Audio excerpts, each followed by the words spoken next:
Well, we just talked at length about the market revolution, what it was, and what some of its effects were in a practical sense on the economy. And we talked a little bit about some of the changes in day to day living and ways of thinking it brought about with increased industrialization, with more people moving off the farms and into the cities, and having kind of a different approach to a lot of things. But what we're going to do now is go deeper into that to look at some of the social and cultural changes that came about during that period that sort of started paving the way for American culture and American society to be in the form that we know it now.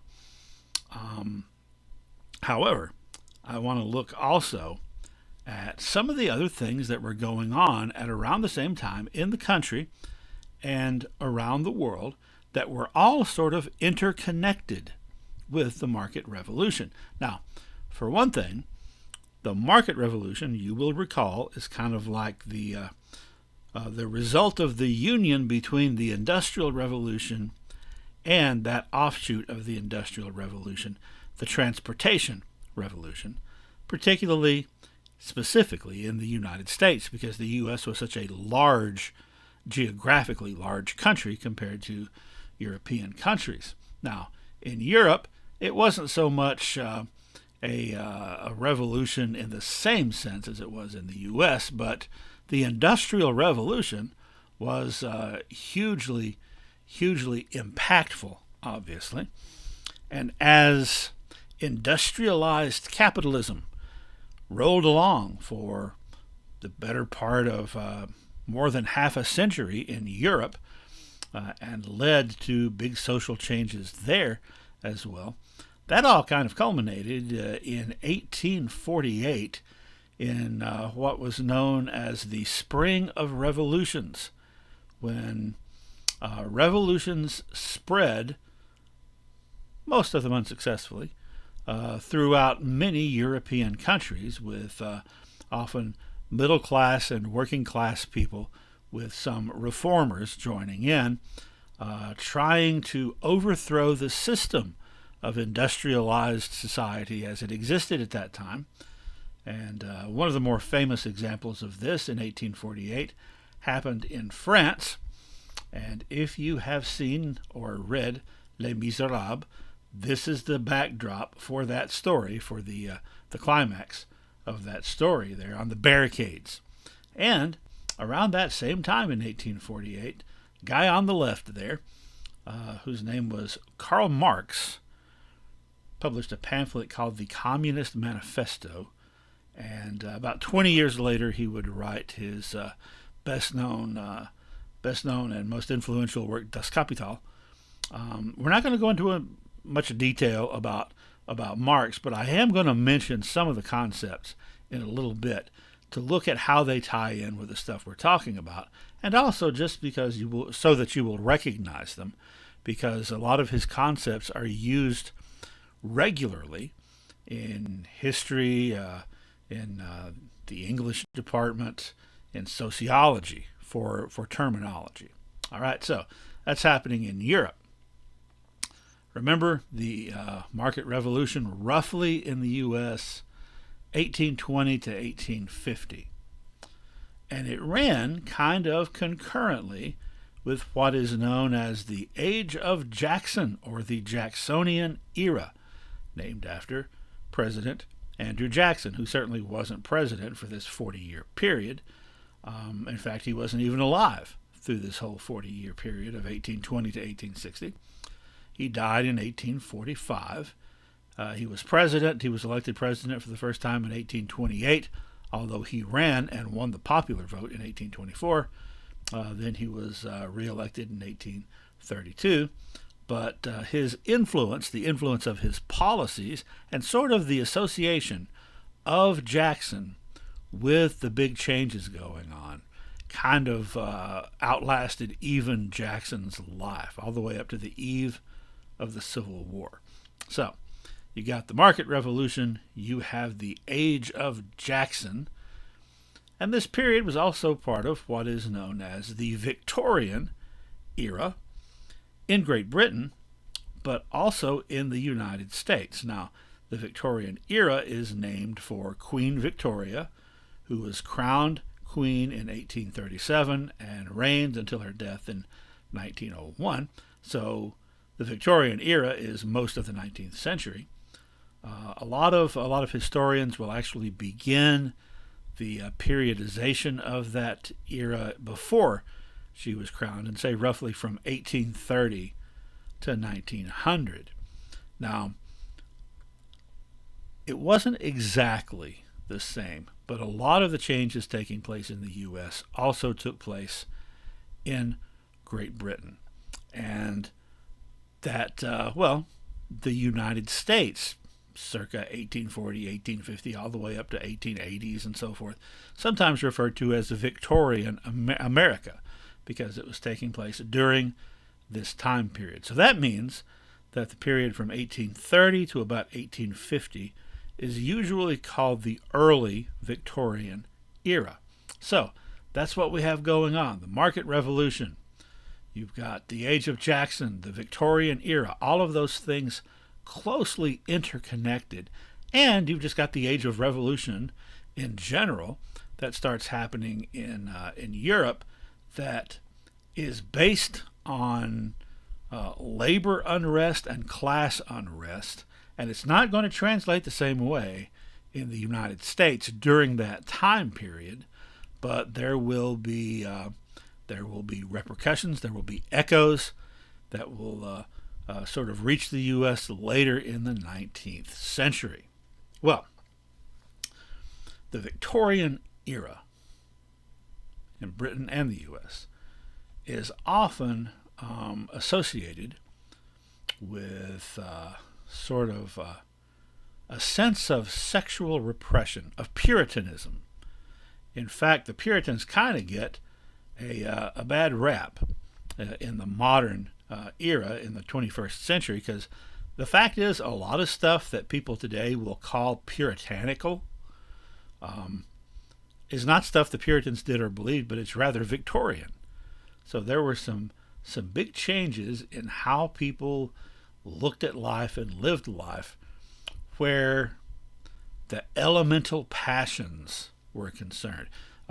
The English expression, keep a stiff upper lip. Don't let your lip quiver. Don't show emotion. So this period, and again, this is all tied together, and it's all repercussions and reactions to the Industrial Revolution and the Market Revolution. This led to the rise of respectability. Be respectable. And respectability became, for much of the 19th century, one of the paramount concerns of Americans and Britons. So that means to be respectable, you have to behave in a certain way. And that certain way primarily is you have to control yourself, control your emotions, control your baser urges. And you have to conform socially, because everyone else, it is implied, is trying to be respectable and to be respected for their respectability. So you have to fit in. Think about expressions like, you can't do this or you can't do that because what would the neighbors think? Or you can't do this or you can't do that because that's not how it's done in the proper home. So there was a lot of emphasis on that sort of thing. And there was also a lot of condescension toward the poorer class of people, the rough elements of society. Well, that was nothing new. We've talked about that sense of condescension before. But now that respectability and control of your emotions is being stressed so much, that leads to those rough elements being looked down on more than ever because the feeling was those poorer people didn't control themselves. They let loose with their passions, with their emotions, with their angers, with their lusts, and they just weren't respectable. And that's what you have to do. You have to be respectable. You have to make sure you're not doing anything that could be questioned, that could bring your morality into question, your respectability. And that translated into fashion, actually, in some interesting ways. Now let's take a look at the two pictures on the bottom. On the left is a portrait of a lady from the 1700s, and that you could find portraits like that. You could find hundreds of them. It was the style in Europe and in the United States in the 1700s for ladies to have low-cut gowns and sometimes dresses that went mid-calf even. Sort of having a buxom look was something that was viewed as attractive and positive in the 1700s. Lady on the right is a Victorian lady. During the Victorian era, it would be scandalous for a woman of society to be dressed like the woman on the left there, to be dressed essentially like her grandmother used to be. So you can't even show your neck if you can help it, and you certainly, absolutely certainly would never, ever, as a lady, show your ankles. Oh, you tramp if you did. So this kind of is not what most people expect, because we tend to have this idea that fashion and the perception of what is moral and acceptable or not kind of was always better in the past, always stricter in the past, and gradually got more and more loosened. But that's not really how it happens. It's actually kind of cyclical. And so this is a case where, ladies wore low-cut dresses. In the 1700s, in the 1800s, they would have been social outcasts for doing that. Then in the 1900s, it came back. Another example for what I'm talking about is alcohol consumption. We would tend to think that people have gotten drunker as time goes on. But in reality, in the 1700s, people drank, I think, 5 times more alcohol per person than they actually do today. Then in the 1800s, you had the temperance movement trying to end alcohol consumption completely, and then that came back. You see what I'm saying? In fact, this is kind of odd to me as I talk to people who are in elementary school, like my granddaughter. A lot of the like dress codes and stuff and behavior codes are way stricter now than they were 40 years ago when I was in elementary school. Anyway, to get back to the matter at hand, the Victorian era is all about self-control and respectability. And if you're a lady, why, you want to show how respectable you are by not doing anything that could inflame the lusts of those hapless males walking around, like, showing your ankle. And this translates into furniture. On the top there, the chair on the left is a typical chair from the 1700s. You've probably seen them before. I mean, they make chairs like that now. But Antique Roadshow or whatever, you'll see chairs like this with these beautiful, elaborately carved and curved arms and legs. It was during the Victorian era they started putting skirts around chairs so that guys wouldn't be sitting around looking at those bare legs on those chairs and get dirty thoughts.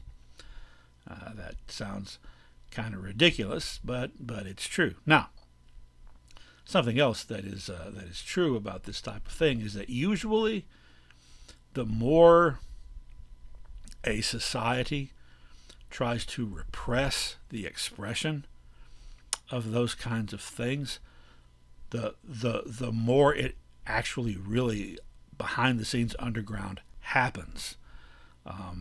So in the Victorian era, all these ladies of the middling class or upper classes were dressed like in all the way up from the soles of their feet up to the top of their neck, not showing an inch of skin if they could help it.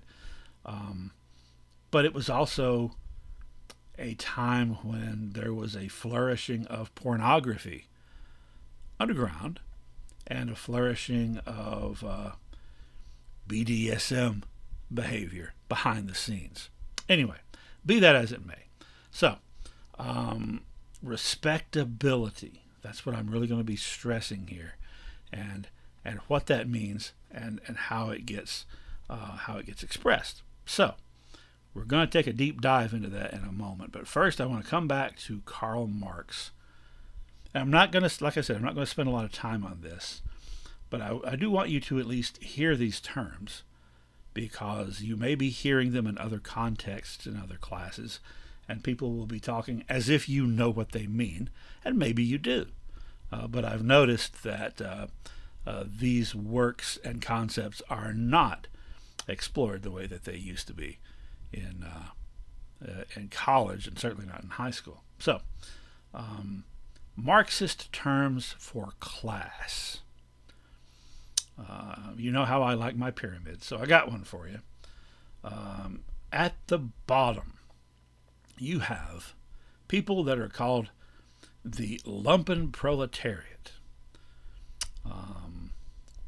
Then above them, the larger group, the proletariat, which is the working class. The lumpen proletariat are they're the lower class, but lumpen carries a meaning of ragged, and also in the 1800s, I think it could sometimes carry the meaning of nefarious or thuggish. So the lumpen proletariat are the people at the very, very bottom, sometimes homeless, vagrants, career small-time street criminals, and the chronically unemployed. And by that I mean, well, in the 19th century, if you were disabled, you probably were unemployed. You probably would wind up falling into this category. We have social safety nets in the 20th and 21st century that usually can prevent that. But that's the very, very bottom. And then the proletariat, that's the biggest group. That is the working class. The people who don't own a business, they just go to work. And what they are selling is their own labor. Okay? And you'll notice that is by far the biggest chunk of society. Above them, you have the middle class, or the bourgeoisie, which is divided into two parts. Haute bourgeoisie and petite bourgeoisie. Haute and petite mean high and low, or little in French. Bourgeoisie, bourgeois, carried the sense of someone who lives in a city, essentially. So, the petite bourgeoisie are the small business owners. They own a small business. They actually have to get up every day and go to work too, even though they own the business. And even though they may have some employees, they usually don't have many, so they've got to be working, and usually their family is also working in their business. That also includes middle management in the service sector, which is big now, and doctors and lawyers, if they are small independent doctors and lawyers like that have a very small private practice, or if they're a doctor that works at a hospital or a lawyer that works at a law firm where they're not in charge, they're sort of like very, very, very, very junior. And then above them, the haute bourgeoisie, the upper middle class. That's where a lot of the control is over labor. Those are the people who own the means of production, the people that own larger businesses, factories, and so forth. and employ a lot of people. And they own a factory, and they don't have to get up and go like do manual labor in the factory to keep it running. Okay, they're at the very, very top, the aristocracy, the top 2%, the super wealthy who live basically in a whole other world than the other 98%. So those terms, when you hear them, I hope that you can recall at least somewhat about what they mean. But now we're going to take a deep dive into class and respectability. And we're going to do that by looking at the wheel of respectability. Now, this is a concept that was developed by my friend and mentor, Dr. Bill Sutton, who taught that at the University of Illinois High School for many, many years to many, many people, and with whom I worked quite a bit under his tutelage. So this is going to be some imaging, some modeling to help us to visualize what some of this stuff means by virtue of looking at this wheel. All right, Sutton's wheel of respectability. Basic definition right there in the center. Liberal Republican core turns on limits and control and power and privilege and restraint of elemental passions and access to power. So liberal Republican core.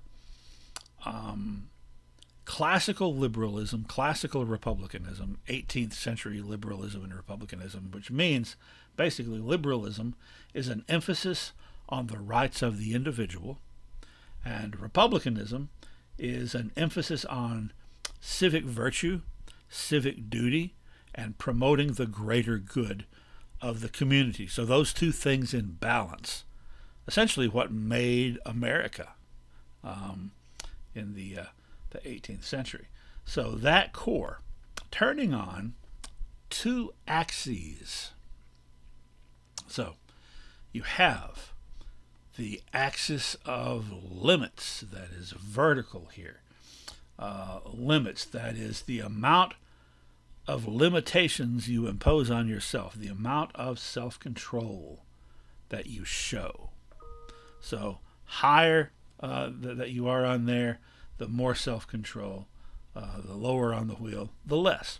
And then the horizontal axis, the axis of power and privilege. So the farther to the right you are, the more power and privilege you have, and the farther to the left, the less. So that people are divided into the essentially three main classes, right? The very, very poor, who, and this concept, these concepts developed in the 1840s, essentially. So the very, very poor came to be regarded as depraved and dependent. Oh my gosh, you look at literature from that period and forward, and they will be talking about those lower class people who have no concept of right or wrong, no concept of propriety, no concept of morals. They're just out there doing whatever they want to do because they don't care. That's how they're looked at. The middling classes, today we would say middle class, but in the 19th century, middling class was most often used. Those are the members of society who are useful and productive, which that is the big plus. And all the way over on the axis of power, all the way over to the right, those 2% we talked about, the elite, the aristocrats, sort of looked down on as being unworthy and as being parasites themselves, and particularly various times in American history. If you remember the little guy on the Monopoly box, his name is Rich Uncle Moneybags. Stereotype of a robber baron. Robber barons were very much looked down on in the late 1800s, early 1900s. And this has kind of wavered a little bit over time, but not a whole lot. So, here are some examples of some of these types of folks. So over on the rough, here you got the stereotype, and these are there's a lot of stereotypes in how in this, not because the wheel is stereotyped, but because it's about perceptions of people, and the perceptions of people are often based on stereotypes. So there you've got the rough class. That is the lumpen proletariat. That is the homeless people, and it is the criminals, the thugs, the quote unquote white trash. Here's the guy in the very old and beat up trailer with an old and beat up vehicle. So that's the rough, and they're viewed as depraved and dependent. And then over on the right, you got a picture of John F. Kennedy, who came from a very wealthy family. And I don't know, some of my students probably won't even recognize Paris Hilton. It's a little out of date. I should have put a Kardashian on here, but I can't tell them apart. Anyway, so the very, very, very extremely wealthy. It sort of is like what Alexis de Tocqueville remarked on when he was touring America, that you couldn't tell someone's social class by looking at their clothes, because a lot of the really rich people that he met, essentially, and I'm paraphrasing, dressed like bums because they didn't care. Whereas a lot of the what we would call middling class people spent what money they had to get nice clothes so they could look richer than they were, right? So both of these groups, the proto-aristocrats and the rough, are down in the negatives on this axis of limits. So they're viewed by the people in the middle class, as equally kind of negative, kind of a drain on society.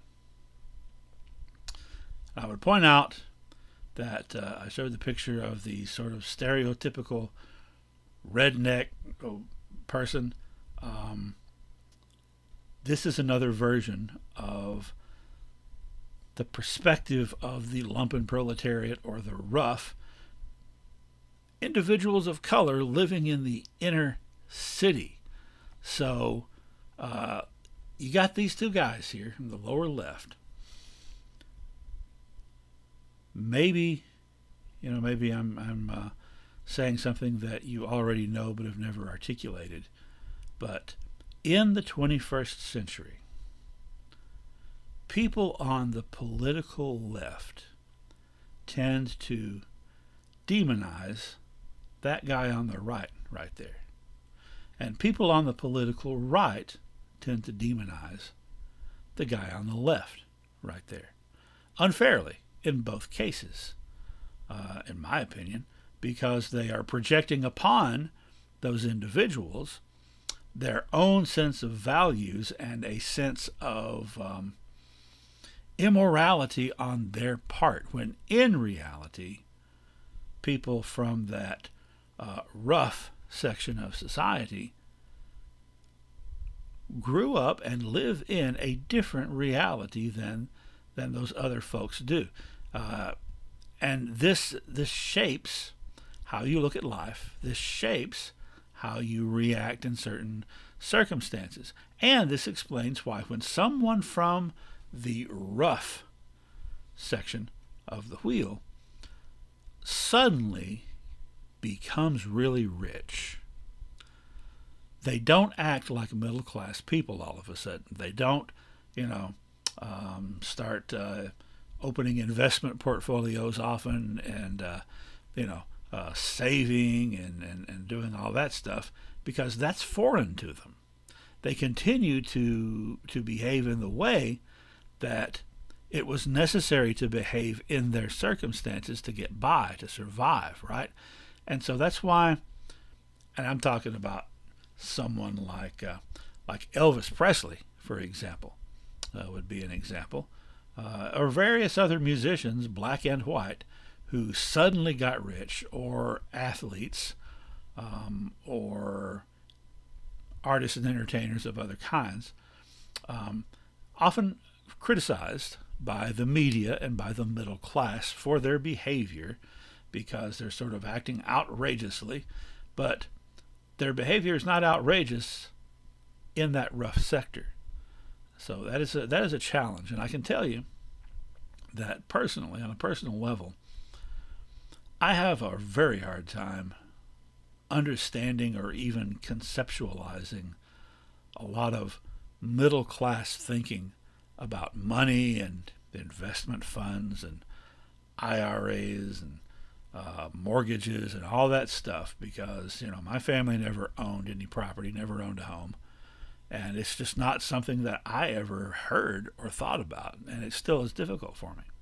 Anyway, on the upper left side, the rough, respectable, that is your basic working class people, your respectable working class people, your construction workers, your farmers, people that get up and go to work. Now, the country today is dominated by the service industry, so that includes people that get up and go to their job at a department store or a restaurant or whatever. Okay. Then you've got the respectable proto-aristocratic, or essentially the middle class. You got the working class there in the upper left. You got the poor in the lower left, working class upper left.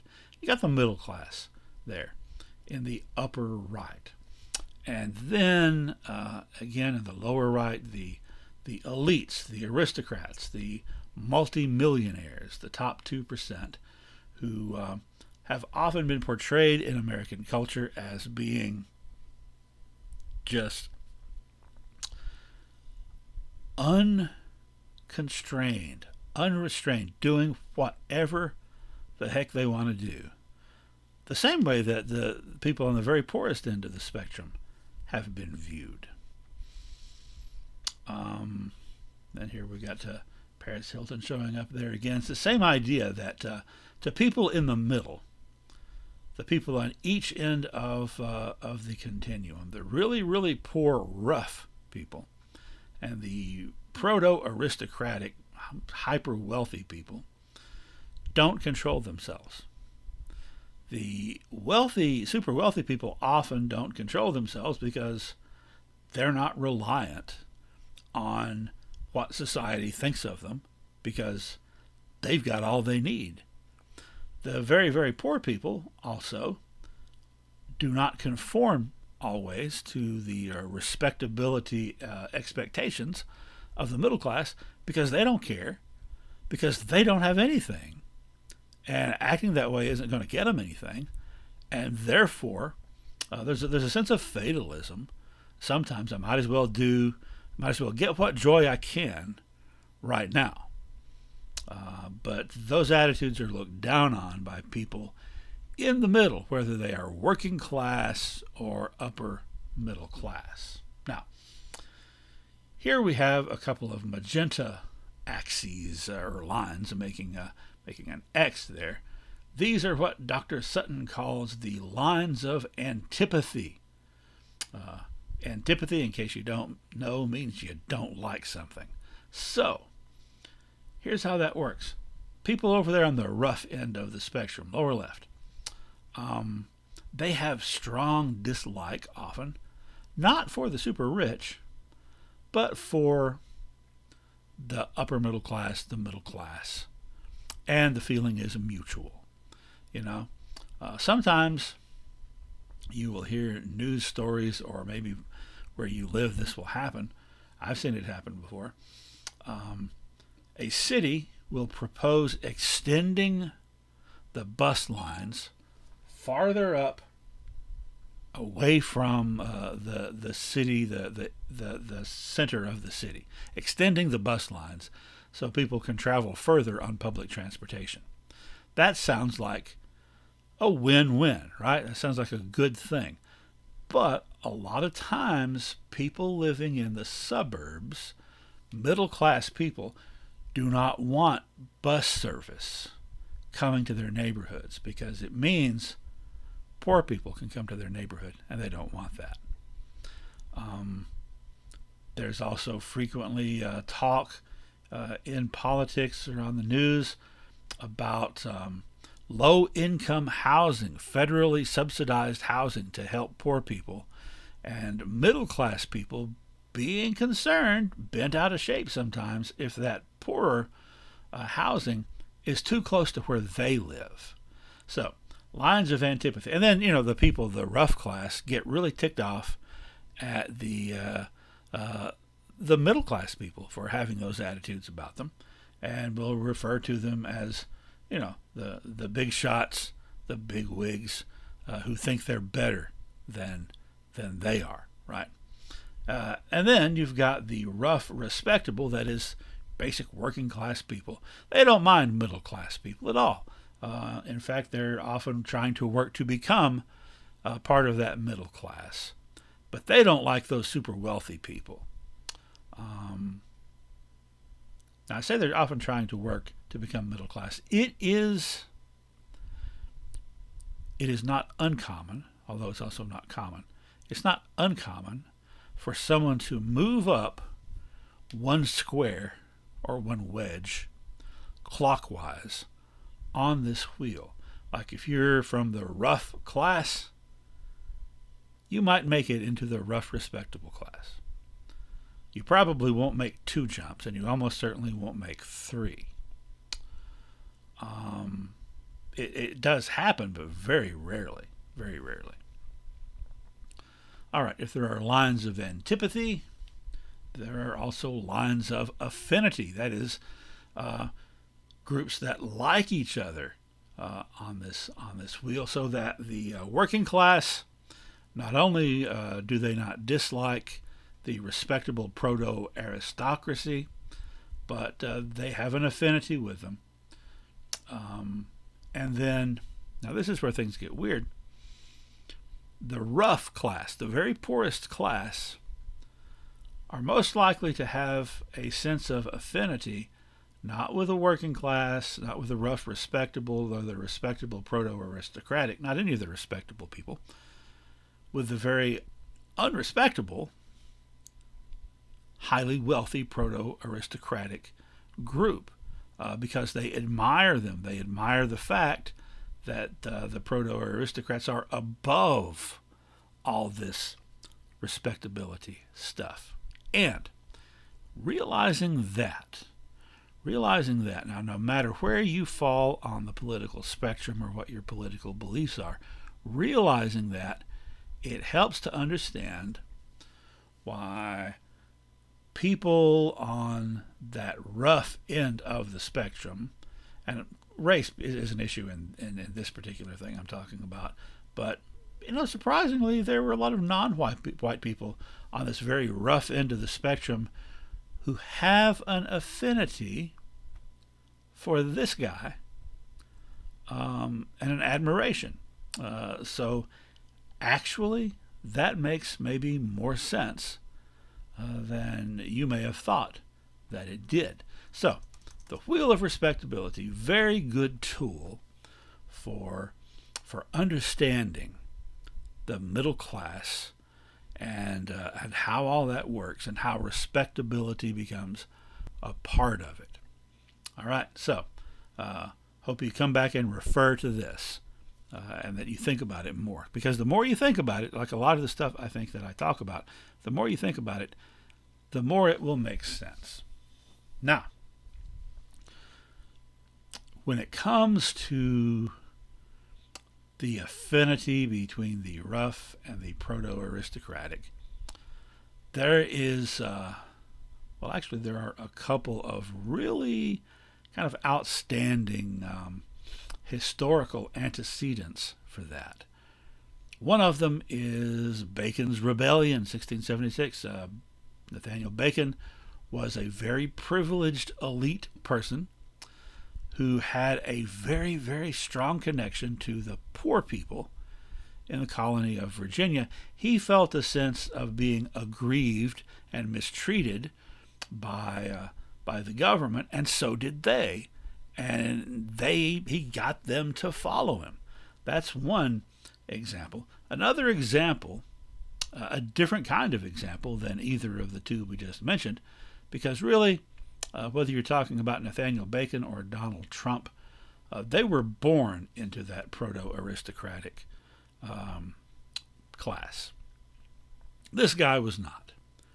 Andrew Jackson, Old Hickory. He was from the rough end of the wheel of respectability of the social continuum.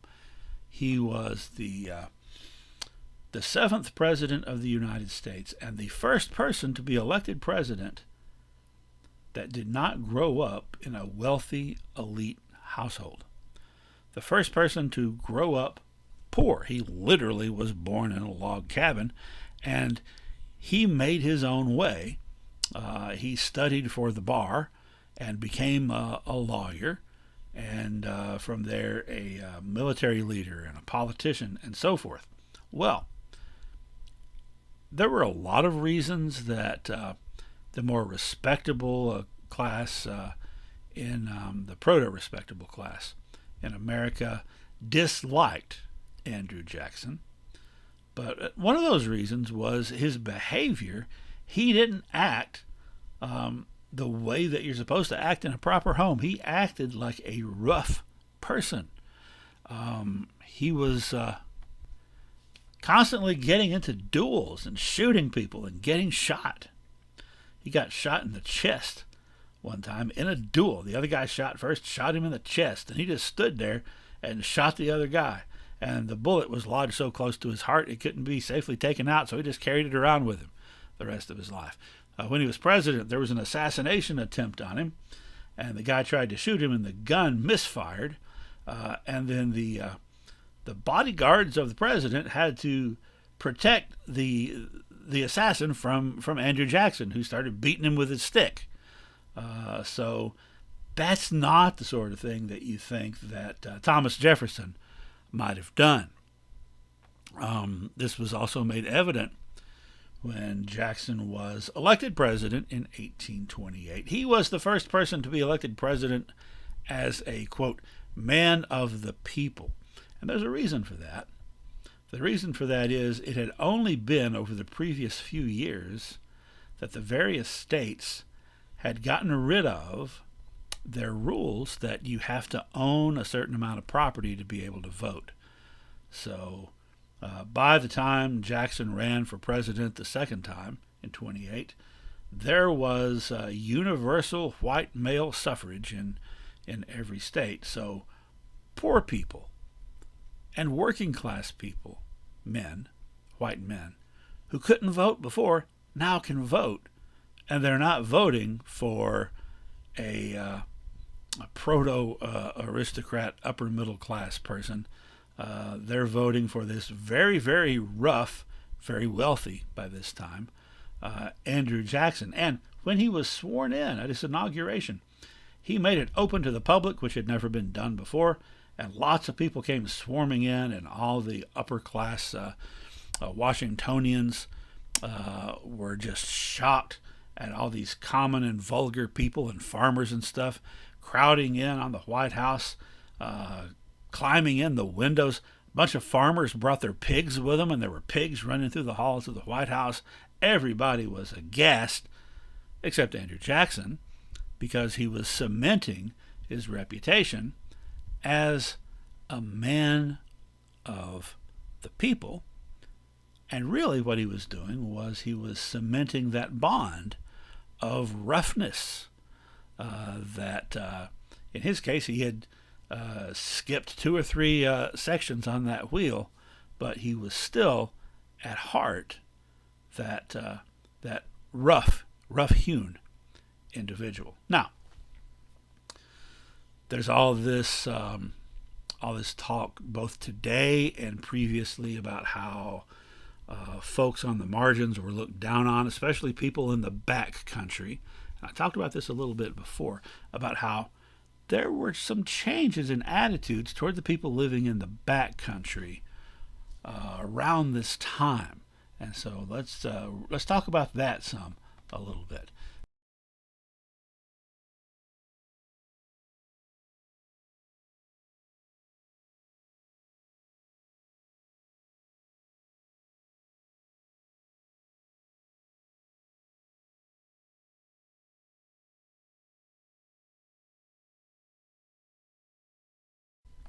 But before we do that, I do want to look at one more aspect of class in America in the 21st century.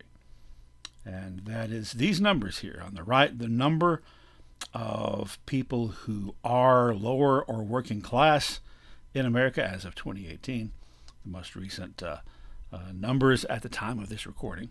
The number who are lower in working class, the number who are middle and upper middle, and the number of people who are upper class. And then on the left, that chart goes back for, up to 2016. It goes back 16 years to 2000. And that reflects what what class Americans think they're in. All right. So first, the reality. In 2018, the average American income was $63,000 a year. So to be qualified as working class or lower class, you had to make less than 2/3 of the national average, so $42,000 a year.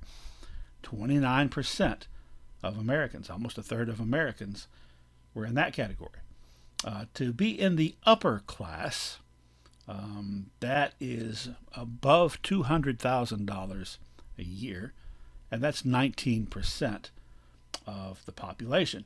Now, to get up to the top 1%, you'd have to make about $500,000 a year or more. So I would imagine millionaires are actually, the top 1/2 of 1%. Now, these numbers haven't changed that much over the last 20 years.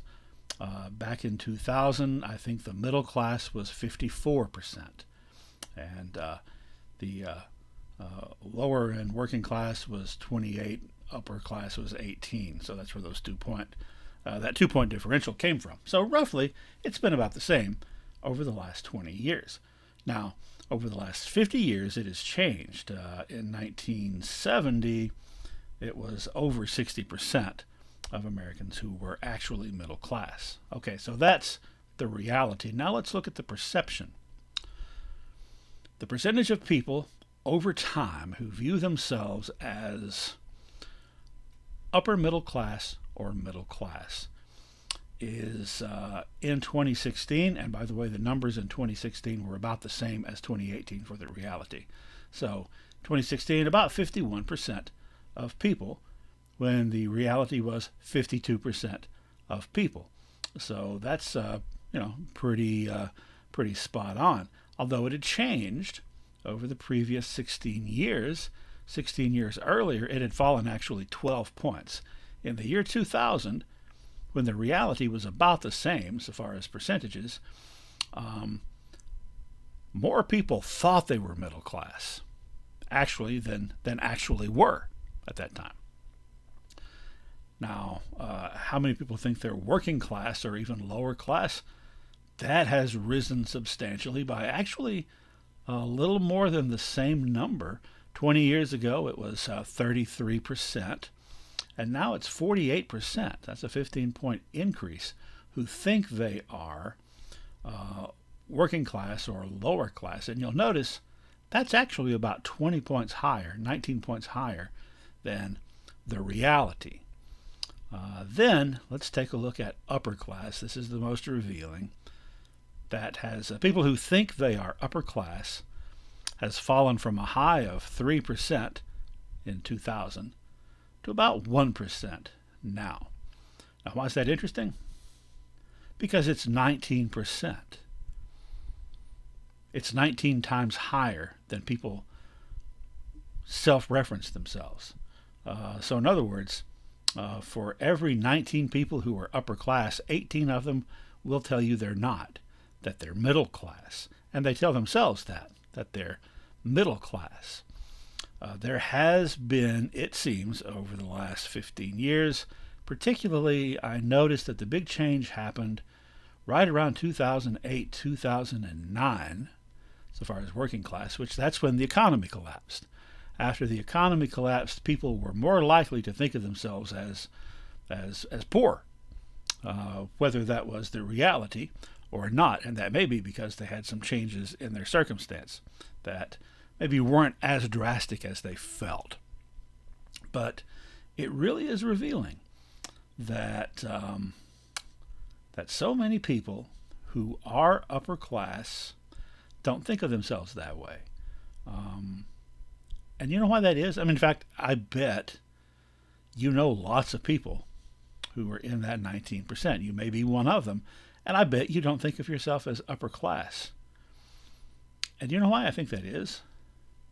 Because it's still not respectable in America to consider yourself upper class. And that means you don't want other people to consider you upper class.